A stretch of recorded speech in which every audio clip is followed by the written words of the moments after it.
Hello, my name is Oliver. Most people call me the coach. I got with me my good friend Ray. Listen, Ray Stevenson been in the spirit packaging business for over 25 plus years. And it's our pleasure to have you here today. We appreciate you coming out, Ray. Hey, thanks for having me, I appreciate it. Anytime I can sit out and fellowship and conversate with you. But you know, the subject we're going to talk about today is a subject that most people take for granted, but it's super important because as we network, we move around and we do things of that nature, sometimes spirits come into play. So I have some questions for you, and I know you're the right person to be able to answer. So first of all, tell us a little bit about yourself and what you do. My name is Ray Stevenson. I'm actually a retail key account manager for a distributor here in Atlanta. Like Oliver said, that I've been doing that here with this distributor for 25 plus years. So I've done wine and I'm currently on the spirit side of things. You know, a lot of times in your business, you may call it spirits, right? But as people move around, especially in Atlanta and different places, and I know you don't speak for folks outside of the state of Georgia because you're a licensed professional. Right. But most people call it alcohol. Most people call it liquor. Most people call it, I don't need to be touching this stuff, but I just can't help myself. So let me ask you a question. I know a lot of times when we network out there as real estate professional, and I'm speaking on the real estate side of town. I'm a real estate broker by trade. I do a lot of mixers and a lot of networking, not a lot of networking, but I noticed that real estate professionals, without calling any names, we kind of congregate and work our way towards the bar soon after we finish the hardcore business at hand. So a lot of times I see the ladies, when they get there, they start to select the alcohol or the spirit of choice. And I noticed that most of them kind of gravitate naturally to vodka or tequila. What's the deal with that? I think the first part of it is everybody likes to add a little spirits or liquor in the equation to sort of relax, calm down, level out, decompress from whatever day is going on with them. But most people generally choose vodka or tequila based on the mixability. But most instances, you can have several different types of margaritas. Margarita and tequila is hot right now, so everybody's got, you know, strawberry margaritas, Nice. regular margaritas, mango, things of that nature. Then you put vodka in the mix, which is a very mixable spirit. The number one mixable spirits, screwdrivers with orange juice, Nice. cranberry, vodka and soda, things of that nature. So it's got a lot of different avenues and it's cost effective in a large setting. You know, a lot of folks are beginning, I'm pretty sure they're going to have questions. So I must try to be that conduit, that middle person for those questions. But here's the thing. We go to the bar. I see people gathered. I'm still on the women. Now, ladies, just follow me for a second. These bartenders have these things called jiggers or Jiggers. Jiggers. And they have two sides. One is like a certain ounce and the other is a certain ounce. What's that all about? So the jigger is a bartending tool in order to get correct pours and drinks. So, you know, got to think every time they make a drink, that drink costs money. And they average out the cost of each bottle that they purchase. So you get a 1.5 pour on a jigger, and the other side is a 2 ounce pour. So, you know, you have some people that we like to might go a little bit of freehand, which we enjoy those bartenders. Thank you very much. But for the most instances, just to stay cost effective, you got a 1.5 ounce standard pour for any cocktail and a 2 ounce pour with some generous people. Then you might have a few people who might be a little tight on the budget and do some 1 ounce pours. So at the end of the day, I know a lot of time for women, they always sometimes ask the bartender, says, okay, what do you recommend? What do you think? I'm feeling festive. I'm feeling the kind of energy. So what do you recommend? And the bartender probably go to their go-to drink. What's that all about? Yeah, so a lot of bartenders and most people, whatever they feel comfortable with making, that's generally usually the go-to drink. Or in some instances, when you go to a bar and things of that nature, that they might be running a cocktail special, so they're pushing people towards those different specials. Now, them specials could be $2, $3, $4, and I know when we go out, you call that whale drink. Then I'm not going to speak negatively about that because you get in where you fit in with your budget. Because I know when you have a certain dollar and you network a lot, you're trying to figure out the savings there as well. Because single drinks can cost upward from $9 to $22, depending on where you're at. So what's the middle of the road as it pertains to, let's say, vodka or tequila? So I always tell people to be specific in what they order in bars and different drinks.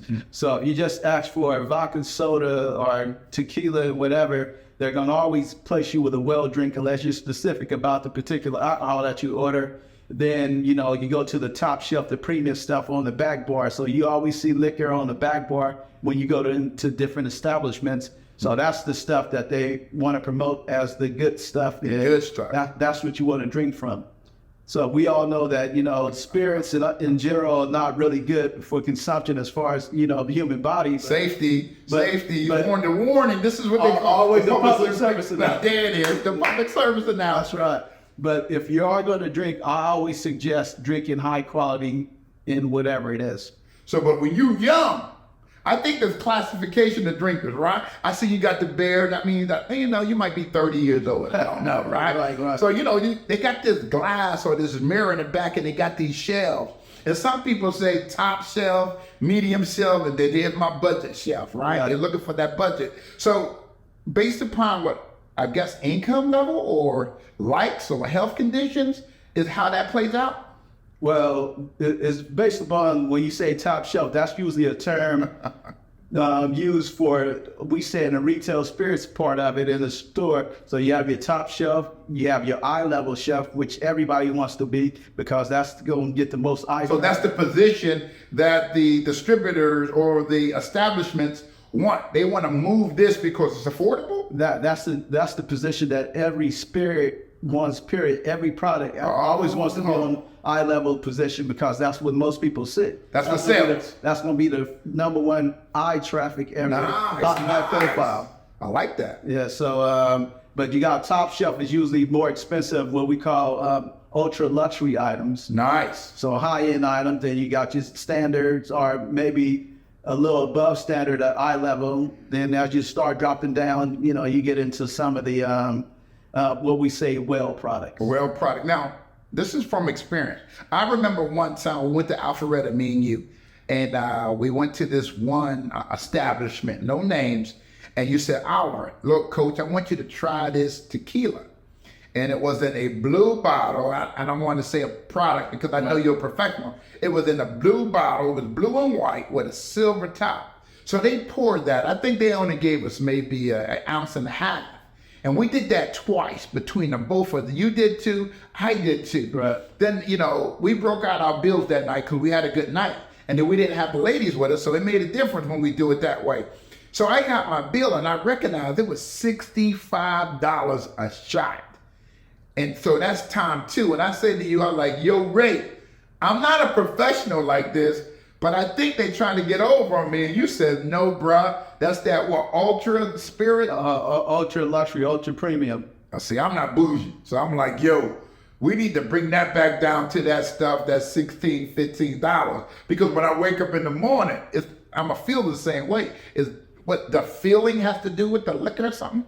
Well, the better spirit or any product that you put in, make it any type of ingredient or for any product, the better the ingredient that you put in, the better the outcome of that product's going to be. So when you're drinking a high level top shelf alcohol, the next day you're going to feel better. And I like to refer to that as my snapback. So I can have a few nice drinks, wake up the next day and function like I didn't have one drink versus there's some of the lesser alcohols where they have more additives to them. So you don't feel quite the same the next day. So it's like when you go out, and let's say, for example, you're young, because I was an old soldier, and we would buy the cheapest stuff we can get in, and we want it in bulk, because we want to feel a certain way. But when you wake up in the morning, it's like, oh, you start making deals with like, take this pain from me. I'm never going to drink again. Stop. That's because I chose the lowest of the lowest. That's because you chose the quantity consumption versus the quality consumption. I'm all about the quality of what I drink versus more than the amount and the quantity that I drink. Now, I would say, in your defense, you always go no ice. And what they call it, neat. The neat is no ice. You go neat. or I do a one ice spirit. Or one ice, single cube, big cube. Correct. And why do you do that? I mean, you look cool when you do it. You're like, yo, dude, the people be crunching the ice in for a lot of people I know, but you will not allow a bartender to scoop in ice for you. You always want that sphere. What's the rationale behind that? Well, what part of the rationale is the larger the ice cube, the slower the melt. So that means it's going to dilute your spirit much at a slower pace versus watered it down. So water and spirits is always a good thing, and you always want high quality water. So your average piece of ice is just whatever they get out of the faucet or whatever they're making ice with. So if you go specific with ice spirits, they took time to make that, and that's not just coming from wherever. That takes a discipline, though. Oh, absolutely. You have to acquire that kind of understanding of spirits in order to be able to pick and choose the right thing, so you can still function at a networking event. You come out of the networking event, you didn't go belligerent, so to speak, and then that might have been a person you wanted to do business with, and they looked at you and said, well, you can't hold your liquor, so we're not going to go no further in this relationship. All of those things matter. Do you think when people network, others may be looking at your choice of selection in alcohol? No, absolutely. I feel like any setting that you're in, you have people around you that's paying attention to what you're doing. There's always some type of judgment, whether it be conscious or non-conscious. But, you know, the higher quality spirits are different things. It doesn't always have to be high quality, just a decent quality spirit of whatever you drink it, and you being a little more conscious of what it is and knowing a little bit about it goes a long way, because you never know who's watching. That's true. Now let's transition. That's a little bit, I think, for the ladies, because we was talking about top shelf, middle shelf, but we focused on pretty much the vodka and the light tequilas. Let's go where the guys kind of congregate to. And I know that most guys like a bourbon or a whiskey. I know for myself, I'm a bourbon guy. I like that brown. I like the way it looks in the glass. I like the way it feels and it tastes, because I got a little stringent digestive tract there, and I like that sting. Tell me the difference between whiskey and bourbon before we talk about the lounge. Right. So so whiskey, bourbon is a type of whiskey. It's a category it's a category, subcategory of whiskeys. So you have Irish whiskeys, Canadian whiskeys, American whiskeys, and then you got bourbon whiskeys, Scotch whiskeys, but they're all different types of whiskeys. Bourbon is a certain process in which you transform. He knows this stuff like the back of his hand. Keep talking. Talking. I'm just fascinated that you can break that down so easily. But go ahead, man. Sorry if it's disturbing. No, not a problem at all. So, I mean, you see all different states making bourbons now. It used to be just coming out of Kentucky, but you've got several different places making bourbon now, which is some actually pretty good bourbon. So there's a lot of details to it. We won't go into all that fine stuff, but yeah. So, but I tend to disagree with you. We got a lot of fellas that like tequila too, and I'm the number one guy. So, yeah, you're a tequila guy. So I'll relax to talk about drinking brown, but you've got brown tequilas as well, Reposados and Añejo, nice. Extra Añejo. So I like to say you've got a good choice. And a lot of spirits now are actually being aged, secondary aged in bourbon barrels, so you can still get that bourbon feel and what we would say likeness in that spirit for what you like. Or, you know, for most guys that we congregate with sometimes, they like going to what we call these cigar bars. Correct. And at these cigar bars, it's mostly a brown surrounding, so people are matching a cigar with that brown taste. But I know you always still go with the tequila single cube. As a matter of fact, you've made me a believer. By me watching you, I started ordering tequila, reposado, or Añejo. And what I found out that the taste is smoother, and I still get that bossed up feeling. So you're telling me that just select what's best for you based on your budget and how you feel. So you're a tequila, I'm gonna still default down to my brown. So and we're still good to go. But your taste is more expensive than mine, I'm gonna tell you. I've been doing it for a while, and I do it for a living. So my palate is a little different. So I've earned some of this over the years. You see that? You see, he's earned the right to go here. But go ahead. But I'm glad to see that you mentioned that you've sort of noticed the way I move as far as the drinking goes, and that you've taken on some of those practices as well. So, which I know that, so I didn't want to bust you out here on your podcast, but he's one of those guys here now. So he's getting up there with his sedittiness on his alcohol. Well, you know me, I kind of push back on the bouginess, but at the end of the day, you know, they call you got a nickname. Yeah, my nickname, I'm known in the industry as Big Play. Big Play. Can I caveat that real quick? Absolutely. You know, we went to California. This was about a year and a half ago, San Francisco, one of them cities, right?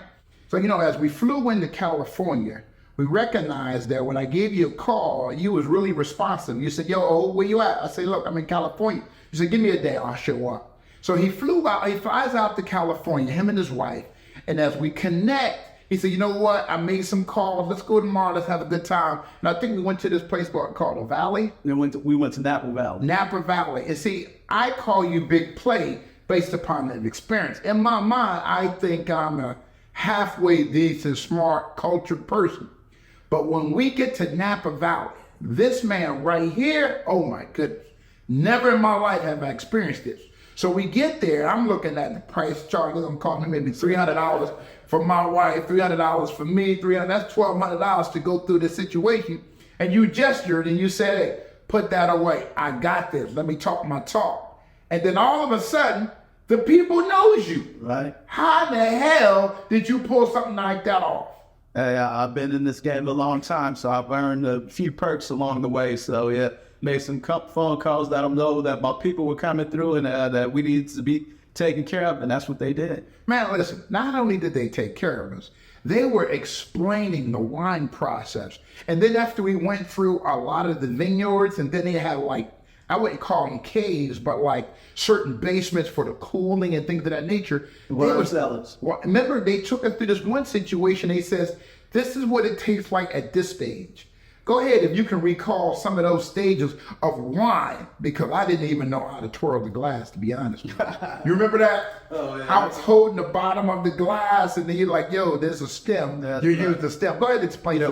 We were actually at a winery in Napa, and we were tasting, it was a champagne winery, so they did wine and champagne. So we were going through the different barrels that they had, ages and things of that nature. So yeah, they had some private stuff that they broke out for us. Nice. Which was really nice, and I think we all enjoyed it. But yeah, when you were holding the bottle, like, you know, you were sipping some cognacs, but I told him that he had to grab it by the stem because your body temperature changes the texture and the heat on the wine and whatever other spirit. So then it changes the way the spirit tastes. It's true. When you try stuff, you want to taste it in its purest form. That's why you grab the stem so your body temperature doesn't change it. So guys, if you're not a wine drinker and you grab it like it's a bottle of regular liquor, just know if somebody's watching, you messing up.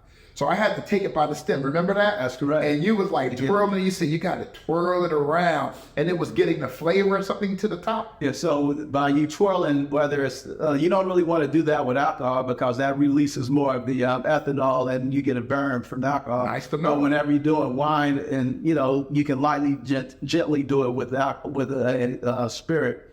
But with wine, so you put oxygen in there, so it's opening up Listen to me. the wine so that you can get the true aroma on your nose. And because everybody knows the way we taste, we smell, we see, we taste. That's how we all receptors take on information on how we take things in. So just swirling it, put oxygen in there, letting it breathe. And that's what you hear people saying, we're letting it breathe. So you understand and know what they're saying when you hear that now. So even if you're a novice, if you don't remember nothing else, and this is going to be probably a cutaway, the best way to sample wines would be the cutaway on what they call on Instagram the reels. I'm learning all this. Is say you got to take the wine and you begin to take the stem and you gently twirl it. I do want to do it. That's part of it. The other part of that equation, as well as nosing it, when that's when you know, swirling it, putting oxygen in there, is actually tasting it and putting it in your mouth, getting a feel for it. Putting maybe a mouthful, just a half a mouthful, putting it all over your whole tongue, your entire coating, your whole palate sauce. You have different receptors on all throughout your mouth, so every part of your mouth is different, and you taste different things in whatever you're eating or drinking. Well, we're going to do a fast forward and a back forward. So, and I'm still on the wine. Right. At the end of this tour, they set us up a little patio area, and we had cheeses, more wine. And I'm one of those guys never believed that, I could drink wine all day and then don't get a buzz. But after that experience, I recognized that I could probably get a higher buzz with wine than I can get with the regular spirits. I had to learn it. I was wondering why women would always drink wine. I'm like, I drank it, it didn't do anything for me. I wasn't doing it right. And I wasn't selecting the right kind of brand. Because I can tell you right now, when a lady says they drank some wine and they have wine parties, they're getting right. Right. I think part of it too is that you get a different euphoria from the buzz of drinking wine. The alcohol content in wine is lower than the spirit, but by that same nature, people drink more wine because they know the alcohol content is lower, so they consume more. And believe it or not, they're actually getting buzzed more because they're drinking more, they're drinking faster. But as you go through and enjoy, for me, it's all about the enjoyment of whatever I'm drinking. Like you talk about me drinking slow all the time. It's not that I'm drinking slow. I'm savoring the moment, enjoying what it is. And by me being in the industry, especially the wine side as far as spirits too, I know process beginning to end. So I know what it took to make that spirit. So all those different nuances about the terroir, where it came from, the distiller or winemaker's influence, things of that nature. So I'm enjoying it as intended that they would want me to. What's crazy, I'm gesturing, I'm looking over the side of the room, you don't see it. And it's good to have good friends. It's good to have friends that are pretty much A-class in their particular field. I'm looking over there at this bottle you gave me for my birthday, and it was with a Pappy Van Winkle or something. Pappy Van Winkle, yes sir. And you told me, you said, listen, I'm gonna give you this, watch how you, don't open it unless it's a special occasion. And I haven't opened it yet. Right. He said, now go Google the price of this Pappy Van Winkle. Pappy Van Winkle. It's an unlimited, highly allocated bourbon. That's one of those ultra things he was talking about. And I'm like, yo, I still haven't opened it. But, I'm going to bring it back to Atlanta. So we had a great time in Napa Valley. He didn't do it once. The next day he did it again. So that's why I refer to you as Big Play. Right. So now there was an experience that I had at what they call Chateau in Atlanta. Up the north side of Chateau of Wine or something, right? We get there, we went to a wine tasting. This was years ago. And we was doing a wine tasting, me and my woman at the time, we wasn't married, but we was doing this wine tasting. And when we was doing this wine tasting, we was sampling the wine and we was drinking it. We didn't know you're supposed to sample and spit it out. So we got to the end and we tore up from the floor up because we had no clue, because every time we take, like, oh, that tastes good. Oh, that's sour. And we wasn't spitting it out. Right. So for those who do that, is there a 101, some simple techniques or strategies or make a person look good that you could recommend in the next minute or so? This is how you should act when doing this or doing that. Could you help us get level set? It's funny that you mentioned that. I just had this exact same conversation with somebody last week about them not spitting out and just drinking all of it and getting buzzed. So if you ever notice that, if you're looking at something on television or whether you're in person and you go to any kind of tasting event, there's always going to be what they call dump buckets, spit buckets, dump buckets, because they need you to utilize that bucket because there's no way you can go through that venue, drink and taste everything without getting hammered. And that's usually a rookie mistake. Rookie as the rookie can be. Go ahead. And some of it's a rookie mistake, and others is just they just want to go in there and get smashed and know that they know that's the easy way to do it. Just go try everything and they'll accomplish their mission. But yeah, so it is always good to taste, not only as far as you spitting it out or dumping it out. You're trying to stay as coherent as possible without getting totally inebriated. In addition to that is you don't want to, after a while, if you drink so much, your palate's going to go into shock. But you can't just keep putting all of that on your palate without some kind of break in between, whether it be crackers, cheese, or things of that nature, or just a little sip of water just to clear the palate out. We appreciate how you took the fundamentals of, spirits and broke it down for an audience, because again, we're not professional podcasters in any way. We're two brothers sitting down at a table discussing some of the things we go through in life naturally. And if you like what we're talking about, we call this Talk Your Truth Thursdays. Every Thursday, we're going to give you something different with different people. But I wanted to start it on the outlier piece. That's why I brought my man Ray Big Play, because most people wouldn't even assume to bring my man Big Play to the table to have this discussion. Now, you've probably seen him with me at a lot of different places, not knowing that this guy right here is the, spirit or liquor man, where we call him sometimes the liquor man. So he already knows what's going on at this party. So we appreciate you coming out. Is there anything you want to leave our audience with as we transition to close? So like O just said, so for his audience, that being you all, the way people in my field come to me as Big Play, that's how you guys refer to Coach as Coach. And I'll tell him I'm on the level that he is, only he does it in real estate and coaching, personal life, all that kind of stuff. And I do it with, alcohol, wine, spirits, and things of that nature. So I like to say I'm the liquor coach. The liquor coach. And you know what? That's a great name. Most people still gonna call you the liquor what? The liquor man. The liquor You're like, here he come. What he got to start? What he got? Because he's always allowing us to sample things. He's never short of an opportunity to open up our mindsets from a novice level so that we understand the power of alcohol, the power of spirits. But I do want you to do a public service announcement, a clean one, so people don't think they can go out there and rambunctiously live a life. If you had to give us some warnings about alcohol from a Big Papa stand of view, what would that be? Well, always drink in moderation, be responsible when you drink, because, alcohol just makes you feel good in that same aspect. It can do a lot of damage to you as well, as far as you making the wrong decisions, going out there doing some things that you don't need to be doing. So always be responsible when you consume alcohol, and always drink responsibly. That's my number one public service announcement. And don't drink and drive. Don't drink and drive. There's a whole bunch of ways you can get Rob and drink. No, I'm just kidding. Got to get your priorities together. Well, Big Play, we appreciate you coming through. I know you don't like to put nothing out there. I think you got a couple of projects you're working on. I bet you told me when these projects come out, you're going to reach back out. Right. So if you like this podcast and you like what Big Play was sharing with you, he's not going to give you how to contact it because he's Big Play.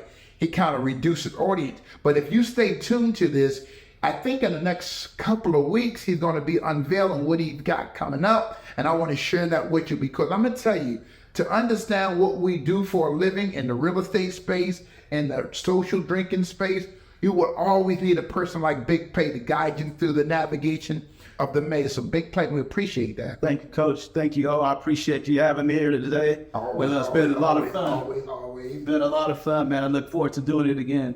So, hey, listen, if you want to reach out to me, you'll notice that it is Oliver Adams Coach or Coach Oliver Adams, or you can just go to my website, oliveradams.com. But we appreciate y'all guys tuning in. I know you had a lot of things you could be doing with this time, but if you like it, click the like button, share, please. This is the only way I'm going to make time to sit down and talk to you. I think looking is free. But if we don't get the looks, I'm going to tell you right now, I will shut this down. If we don't get the likes. We don't get the looks and the likes. I see the views and the likes, but come on now. Give us a little love. It doesn't cost you nothing. And if you do that, I guarantee you this, as we grow, we're going to get more serious, and we're going to pull this curtain back from what's really happening in the real estate, motivation, alcohol, and I got a ton of friends that can share all kinds of things. Big Play. Oh, absolutely. And if you like it, tell a friend. All right. Thank y'all very much. Appreciate it. Coach out.